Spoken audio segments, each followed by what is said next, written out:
Hi guys, this video is about how to install BBPress on your iClicksters hosting account. So you need to first be logged in on your iClickster account, so iClickster.com/hosting, and then this is the main account. Then you need to click on Manage Hosting and click on the domain name that you want to install it in. So by clicking over the domain, it will take you to the hosting panel, and that's where you can manage the entire hosting for the account.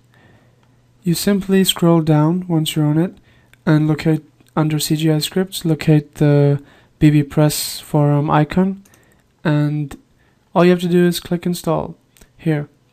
But if you're installing it in a directory, in a specific directory, so you don't want it on your main website like example.com, you want it on example.com/forum, for example. So you would just want to do it like this, and then you would click install.